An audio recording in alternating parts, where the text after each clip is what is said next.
Some of you may recall more than 50 years ago or so, or probably at least 50 years ago, Chief Dan George, when he came out with his lament for Confederation. Okay? Some of you may have read John Ralston Saul, his book, A Fair Country, Telling Truths About Canada, where he's really lamenting about Canada's identity.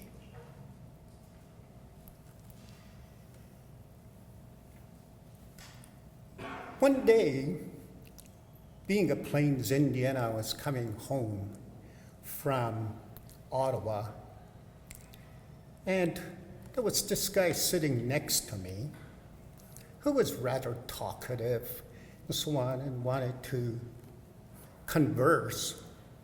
And I was tired and so on, and just wanted to sleep on the plane. And he said, he kept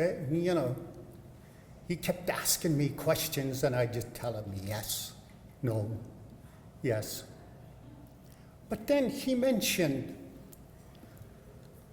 a former Chief Justice, Dixon, of the Supreme Court. And if you recall RCAP days, Chief Justice Dixon was given the task of taking the terms of reference to across the country to hold public hearings, because you have to do that with royal commissions. Well, this guy sitting next to me said, you know what? Me and the former Chief Justice Dixon are next door neighbors. And we share a common fence in our backyard. And every once in a while, sometimes on the weekend, we get to talk to each other, kind of rest our, on the fence, and we talk to each other. And he said, one of the things the Chief Justice told me was that, he says, I feel very bad for Canadians because they think, and he says this is what I keep hearing, they think that in every city, in every town, sometimes in the back alley, there's a government office where Indians go to get paid by the government for being Indian. And he says the Chief Justice was kind of lamenting this kind of, general attitude, mindset of Canadians. So I guess it's kind of along that line, especially at a time of a national election, that we should talk about notions about Canada's identity. I haven't heard any of the candidates, especially the party leaders, talk along those lines. Okay?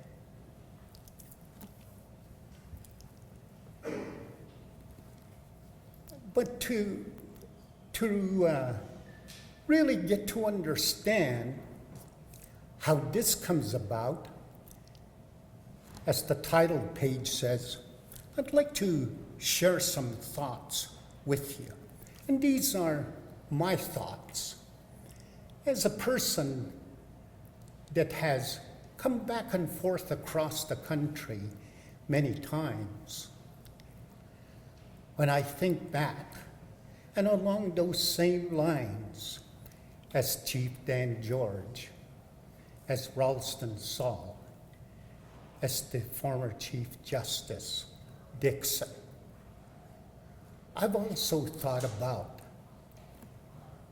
what Canada's identity is all about. So let me share some of those thoughts with you.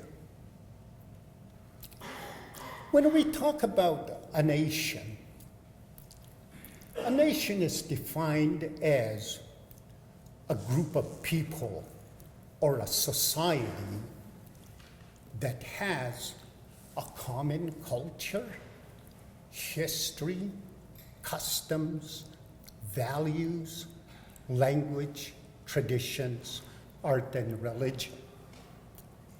And a nation is a sovereign. It's a sovereign. And the word nation really comes to us from the Latin term nation, meaning a set of people. Now, sometimes there's a confusion between the notion of nation and the notion of state. So that what has happened over the years because of that confusion, they've combined the two and they've come out with the notion of nation state. Okay. But a state is a political and judicial entity occupying a patch of land. States get together to make a nation. States have political, legislative, and judicial powers deriving from the nation. States generally are regional in nature. Today, nation-state is used to categorize nations in the international community. So they've combined those. Just like in physics, they can't make up their minds if it's all about matter, particles, or waves, and so on. So they've come up with what they refer to as the particle-wave duality in quantum physics. Now, let me use England as our example to do a little bit of history, because it seems that most of the traditions Canada refers to actually come from England, later from Great Britain, and from Europe. The first peoples in England were of Iberian stock. Later, they mixed with the Celts, and they practiced a religion that we refer to now as Druidism. Now, one of the things people don't realize and appreciate is that there was a succession of takeovers. There must have been something special about that island that we refer to as England, Great Britain, because there was a succession of takeovers that took place by the Romans, the Picts and the Scots from the north. Sometimes we call them Norsemen, the Anglos, the Saxons, and Jutes. There may have been, Norsemen in the mix, And the Danes also took over. Okay. Well, the last major takeover was by the Normans. Remember William the Conqueror? And, takeover isn't really true because, to a large extent, William the Conqueror was invited to come across because England was made up of a whole bunch of tribal kingdoms, and they were always at odds with each other. And so because of the marriages that took place between the kings and queens and, monarch families and so forth, one of them invited William the Conqueror to come across. Can you bring about some order? Okay. Because there's too many little battles and disagreements going on. So that's why William the Conqueror came across. But the important thing is that the effect of the takeovers was such that nothing indigenous was left in England. You cannot refer to anything indigenous in England because all these successive takeovers really wiped out what was indigenous. What was indigenous, fell by the wayside. So much so that the culture of England is just a milieu of customs, traditions, values, and practices today. That's what arose from these successive takeovers. So that today, what's the official religion of England? Okay? Of course, it's Christianity. Okay? Church of England. Well, is Christianity indigenous to England? Of course not. If we're going to talk indigenous, we should be talking Druids. But nobody ever says anything about Druids and so on. See? So Christianity is really a borrowed religion from elsewhere. Today, England, just like religion, is just a mixture of borrowed traditions. England is all about cultural borrowing. And one of the problems that has arisen from that cultural borrowing and this mixture of takeovers is that there has never been a synchronization of those traditions and values and so on. So much so that the implications and ramifications of those takeovers is inconsistency. If the Roman ways don't work, well, let's try the Danish ways. If Celtic law doesn't work, let's try Roman law. And so it goes.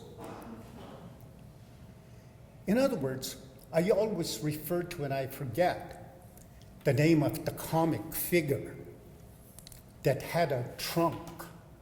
And on the trunk, it says, costumes for all occasions. So depending on the occasion, they change into the appropriate costume. And a good example of that is treaty. So that it was the appropriate costume back in the 1870s, but now Canada doesn't want to wear or put on that costume. Now its costume is the Indian Act. And you should see it, it's a good play.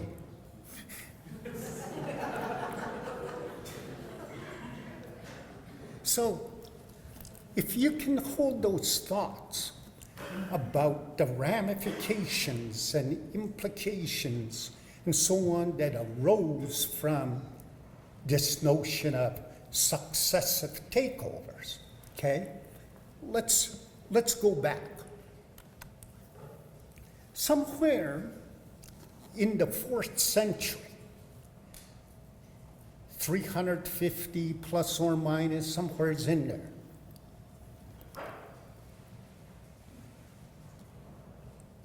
It may have been St. Ambrose or St. Augustine that wrote a note to himself. It is not a sin to conduct holy wars against infidels, meaning non-Christians. And he was pondering this because they were wanting to deal with the Muslims who had kind of taken over what we now refer to as the Holy Land. Remember the jihads? Well, that's what this was about. And it was in the 11th century that a pope, in this case Pope Urban II, was called upon for help from the Byzantine Empire. And they were saying, come and help us. And it was this problem with the Muslim takeover of the Holy Land. So to rally the Christians, the Pope promised a one-way ticket to heaven. In other words, you'll get all the indulgences and so forth, etc. You'll get all these little extra perks and so on if you come and join the war to push out the Muslims who had taken over the Holy Land. But this, unfortunately, was interpreted as a free-for-all to commit atrocities against non-Christians. Just think about it. Isn't that what the world's problems are all about today? We're still having jihads, and it's still Christian-Muslim differences. No? In other words, we haven't progressed very much, have we? Well, these holy wars ended up being, framed by the church during the 12th century into what we know as the Inquisitions. And the Inquisitions were no different than, if we can think back to the late 40s and early 1950s, where during the McCarthy era in the United States, communists were being hunted out. So what? And our hunt for terrorists today is not much different from those days of the Inquisition. The office of the Inquisition was renamed the Holy Office by the Church, the Holy Office was acted as really as an appeals court for people that were being charged, In 1965, they renamed it again, and it became the Congregation for the Doctrine of the Faith. But the reality is that office of the Inquisition, whatever it whatever name it may have today, it's still with us today. And a number of inquisitions were conducted out of that office. In other words, there was Muslims, Moors that were coming across the Mediterranean. And the church gave sanction to the Spanish Catholics to push these guys out and so on. So the Spanish Inquisition started in 1417 and probably was the most atrocious of the Inquisitions. Now, if we just jumped a little bit forward, you can begin to see the mindset of the Europeans, okay? And especially the Spanish Catholics. They had a practice called requerimiento, which was their justification for declaring holy wars on the Indians. They used to come out into the jungles with their PAs, if they had PAs at the time, and publicly announce in the jungles for all the Indians to come and surrender to them, that if they don't, that was reason for them to go out and hunt and kill them. That was the practice of requerimiento. Okay? So you can imagine what the church and what Columbus, I almost said Colombo,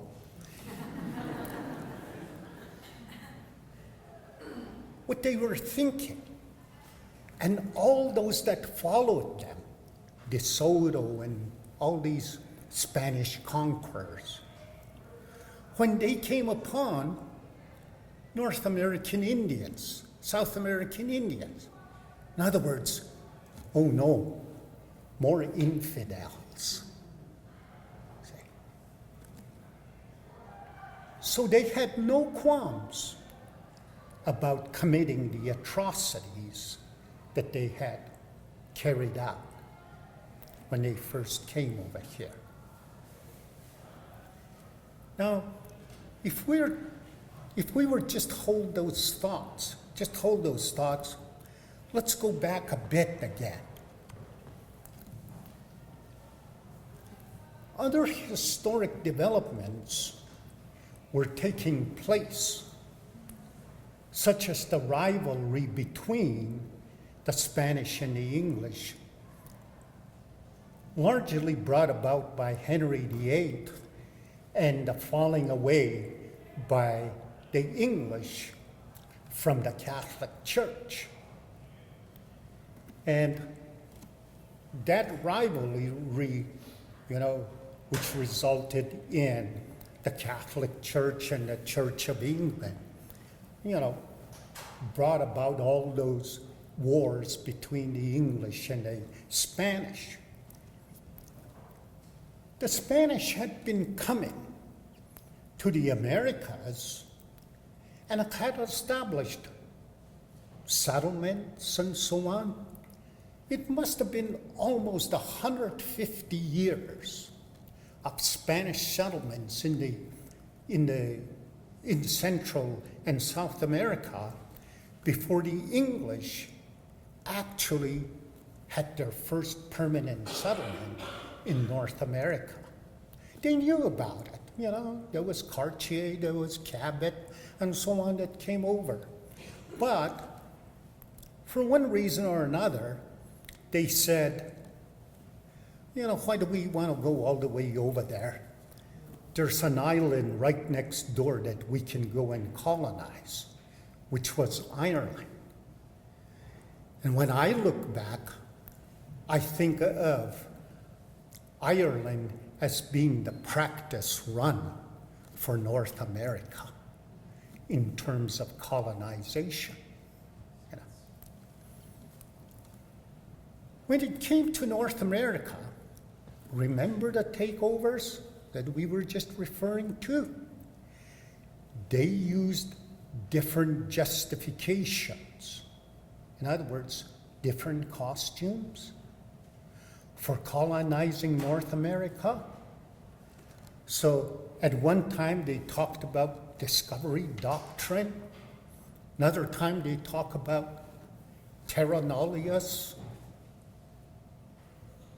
All along these notions about it's not a sin to conduct holy war against infidels. All those notions were kind of what was brought across into the Americas by the Europeans and mainly England. Well, something else was developing in the 16th century, and that was the Age of Reason, sometimes referred to as the Enlightenment. In the 16th century, a rebellious movement against the church and the monarchies began. What was it about? It was a paradigmatic, ideological, and philosophical movement. It is about rationalism, a belief that you can come to know or arrive at truth strictly through reason, as opposed to faith, reliance on the past, intuition, and metaphysics. In other words, you don't have to experience anything. You can simply reason it out, rationalize everything. It gave rise to what is known as deism. In other words, when the church saw this movement, they quickly jumped on the boat, on the wagon, and they said, and their rationalization was, hey, we can come to know through our gift of reason from God. Okay? So, in the thinking, God made an orderly universe, and it is good and beautiful. Remember Einstein, my favorite scientist? His saying, God does not play dice with the universe. That's where it came from. It attempted to subject anything and everything to rationalism. It did away with the subjective and dealt only with the objective. It did away with emotion and feelings. Separation of church and state came into existence. Mysticism, miracles, ghosts, and the like were very, much frowned upon. We can even refer to, as an example, women. The women were not paid much attention to. They were too emotional. They were too intuitive and so on. They were always speaking from intuition and emotions and so on. So they didn't make for good scientists, as an example. So women were also kind of pushed aside as a result of the Age of Reason. Measurement, and hence the role of mathematics, became the foundation of science. There was no room for anything that cannot be measured, nor is there room for subjectivity. The Age of Reason was in full bloom at the time of colonization of North America. This is the reason why traditional knowledge was simply swept aside. It was because traditional knowledge was about spirituality. It was about relationships. It was about everything being animate and so on. Everything being animate is the reason why we talk about all my relations. But these are not measurable. See, these kind of notions are not measurable, so they were totally discounted by the rationalists. So, let's go back to the beginning of our talk, where we defined nation. Let's add another layer to that. Every society, in one way or another, lays claim to a territory. Within the claimed territory, a culture arises from a mutual relationship with the land. A culture consists of paradigmatic concepts, values, and customs.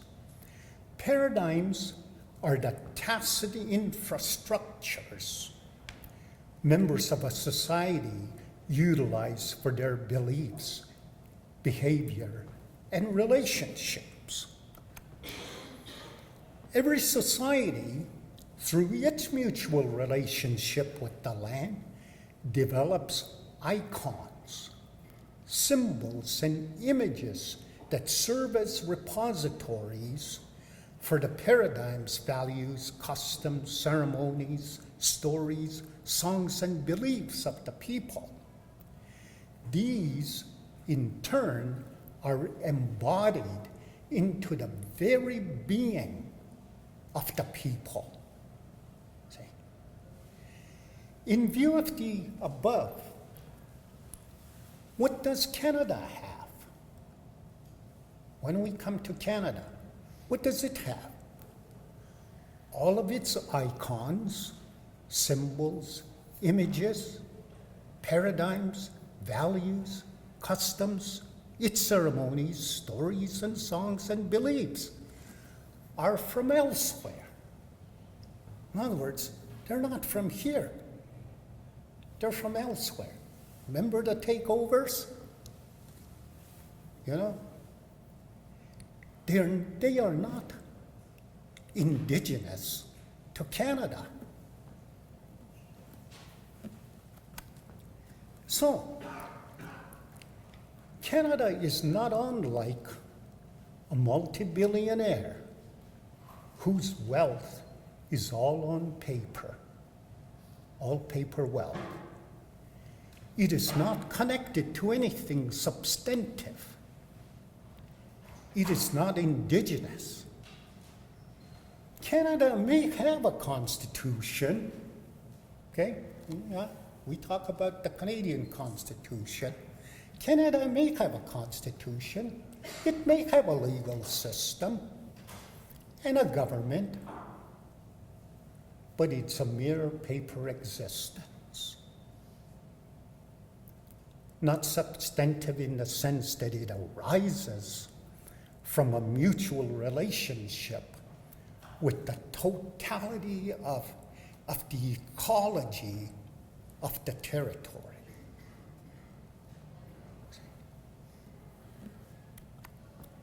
The only way Canada will become a true nation is to embody the indigenous roots of the territory that it claims as its country.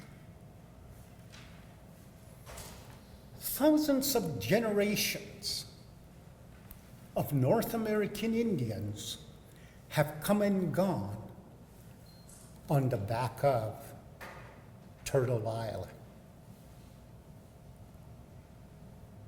They have developed and embodied into their very being those icons, those symbols and images, paradigms, values, customs, and relationships, stories, songs, and beliefs that manifest out of their relationship with the land. We can say these are indigenous. Until that embodiment comes about, Canada will continue to have an ID problem.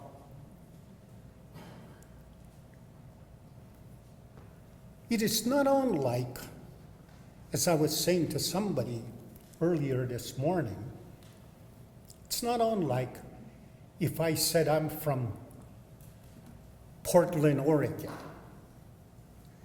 but I've lived in Winnipeg for 50 years. And if somebody asked me, who are you? Where are you from? And me saying, I'm from Portland, Oregon. In other words, my identity is, I'm drawing on an identity from a totally different source, in spite of the fact that I've been here for 50 years. See? Until that embodiment comes about, Canada will continue to be a pretend nation. Canada will continue to be a nation that exists only on paper. If you looked at it from a constitutional perspective, a constitution is a set of basic principles that lays out how a nation is going to organize itself, including, but not limited to, the identity of the people, enacting of the Constitution, a form of governance, powers of government, rights of people, offices, elections, and so on. That's what a constitution is about. A constitution is also a sovereign statement to other sovereigns. It serves notice. We are a nation to be reckoned with. See, it serves notice to the international community. A constitution also is a notice internally to the people that says, this is how we are going to run the show. See, that's what a constitution is about. Now, when we look at Canada, the Canadian Constitution and other important documents like the Royal Proclamation, they say nothing about Canadian identity. From 1867 to 1982, all the documents that make up Canada's Constitution are all administrative in nature. They're all about administration. They're not about substantive principles that make up a people and their relationships, like I said, to the land. Doesn't, come from the land. They say nothing about who are the Canadians or what is Canadian. During the constitutional debates way back in the 80s, me and my friend Saugich Henderson, who's the director of the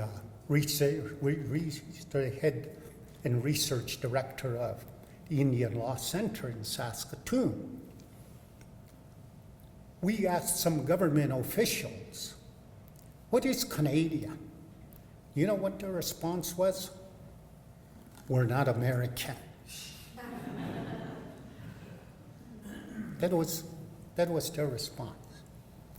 So there's nothing in those documents about how they are connected to the land. This is the reason why John Ralston Saul observes that Canadian identity comes from Europe, and in some cases from the USA.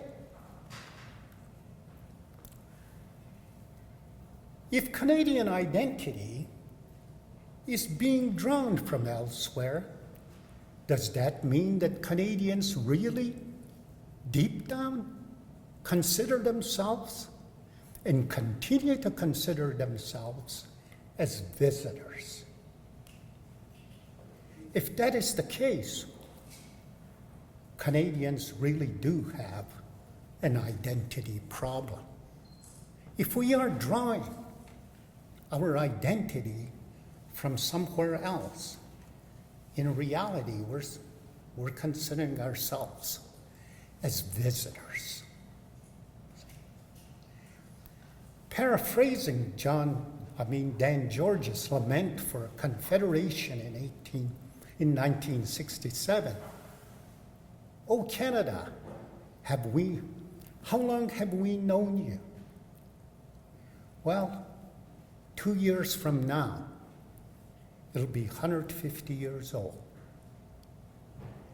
And you still don't know who you are? So my ending statement is, Canada, look at yourself in the mirror and ask, who am I, really? Thank you.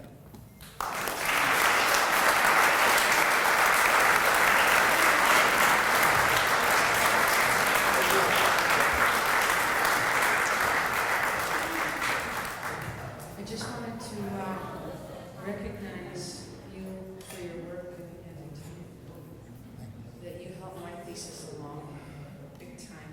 But you reminded me of this grandmother from Saging First Nation who was trying to explain to me something. I had a question for her, and I don't even know what the question was anymore. It doesn't matter. But her response to me was a talk until the people who come here sit down and know how to feast the land and pay respect to the land, they'll never belong here. And that's what you reminded me of today, was that identity is our identity, not somebody else's identity. And until they know the piece of land that they're sitting on is sacred and precious. And I learned that when I went to India and I came back home, because even though it was tarmac, when I got off the plane, I bent down and I kissed the tarmac to be home on my own place where I come from. So. Thank you very much for those. I just have a question. I've been hearing a lot about, I guess the recent talk is just about like colonization, and everyone's trying to see what we can do to move forward. And it seems like, from what I've been gathering from, I guess, the information that I've been hearing, are you kind of implementing that we need to go back to the culture and back to our roots to find our identity? That's a very good question. A lot of people always ask, you mean to tell me you want to go back to the buffalo days and teepees and so forth? Well, in reality, I wouldn't mind that at all. But the thing is that because of a very different way of thinking, it's not a going back. It's not a going back. When we're talking about going back, that's a colonized way of thinking, because the notion of time, history, is really a linear development. So we can go from A to B to C to D, say. But in the native way, it's now. See, it's now. And the short answer is, in the native thought, of which I had the time to explain to you from a little bit more native science perspective, the notion about time. But in the native way, it just is. See? And if you wanted to ask one of the most famous scientists, Stephen Hawking, about time, he'll tell you the same thing. It just is. See? So when we're talking about these basic principles, those principles is what we need to hang on to. In other words, the native mind, it consists of what I refer to as flux, energy waves, relationships, everything being animate, and so on. That's what we need to hang on to. They may be, those principles, those paradigmatic bases may end up being applied to different situations, see, but it's not really from a time notion. Thank you.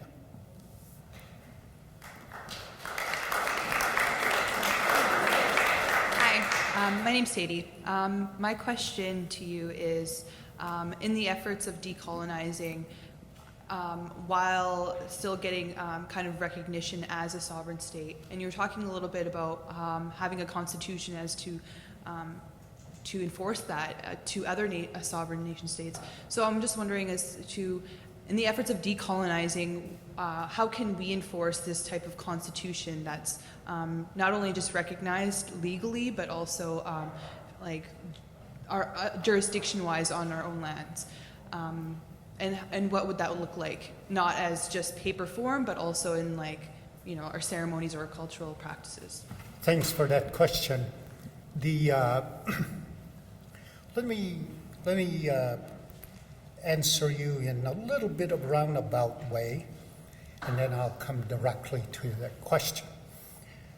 If you, in education, there is this whole move towards what we're referring to as holistic education, okay? A holistic approach to education. Now, if you're looking at it from a Western perspective on holism is really, their thinking is always, if we're going to approach education from a holistic perspective, what is it that we're going to replace it with? So in other words, the whole notion is about replacement, okay? When in reality, a holistic approach is not replacement, it is about adjustment, tweaking, fine-tuning.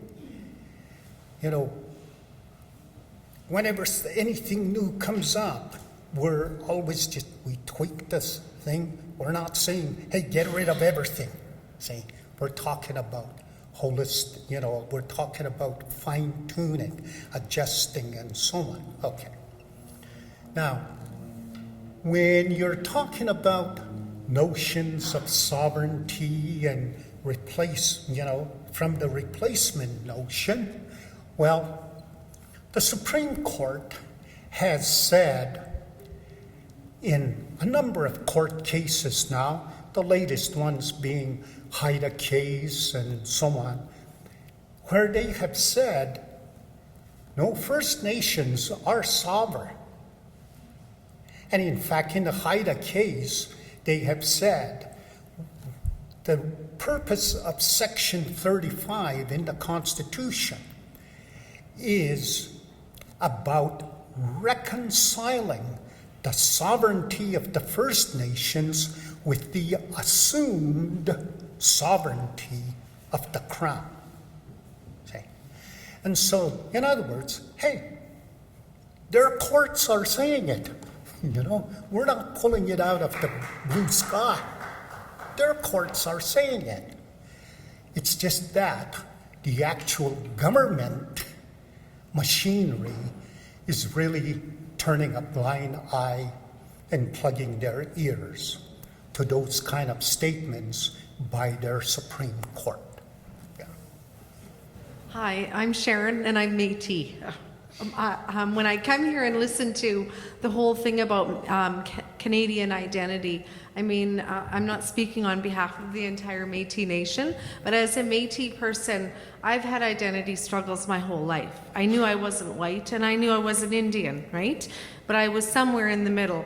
And as I age, I think I figured a few things out. But one of the things is that when I listen to you speak about these takeovers, the Métis Nation was born as a result of those takeovers. And still today, Canada doesn't really want to recognize us as a nation. And there's arguments with the land claims with Section 35 and now the Daniels case with 9124. So what is your view about how the Métis fit within this whole realm? Again, you know, that kind of categorization and so on is something that arises from, as we were saying about age of reason. All those kind of little categorizations and so on came up from that way of thinking. So the thing is, if I can use as an example the Spanish. If you were to go down to any of the Spanish countries, Mexico, South America, you will find that the word Indian, and if you associate yourself with the word Indian, you are immediately categorized as at the bottom of the social scale, okay? It's like the untouchables in India. Okay. However, very interestingly, if you read their literature, you will find that the elite, the Spanish elites, always want to trace their ancestry to an Aboriginal mom, because that's their way of connecting to the land and to be able to make a true claim to the land. What does that say about Métis? We do that. Okay. See, so in other words, yeah, with the notion of, you know, that classification, which is not our classification, say, the thing was that it was from the Indian moms, which is, and the moms are connected to the land, that, you know, our Métis brothers and sisters came from, see. But it was not our classification, in other words, the legal classification, and that's what Ralston Saul, in his book, A Fair Country, Telling Truths About Canada, started out his opening statement was, we are a Métis nation. And he's saying, I'm not talking about all these legal definitions and so on. I'm talking about the real essence and nature of our people. We are a Métis nation. Anybody, any foreigners, in other words, the non-Indians, anybody that can trace their ancestry back to the 1700s, hey, they all have Indian blood in them, see. And, you know, that's the reason why that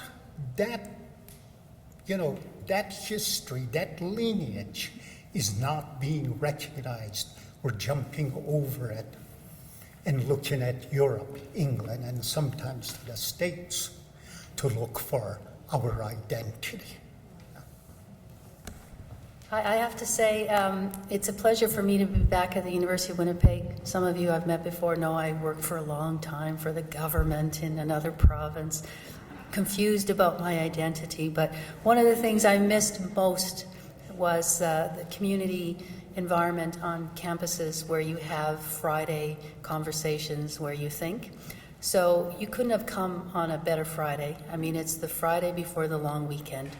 I've been privileged to hear Murray Sinclair last night receive an award and to hear you talk about centuries in a very humorous way, heavy stuff with a little bit of humor. I kind of want to write a Beatles song that goes with your last slide. But, you know, one of the things Murray Sinclair talked about is everybody has a right to know where they're from, where they're going, why they're here. And what was the last one? Oh my gosh, who am I?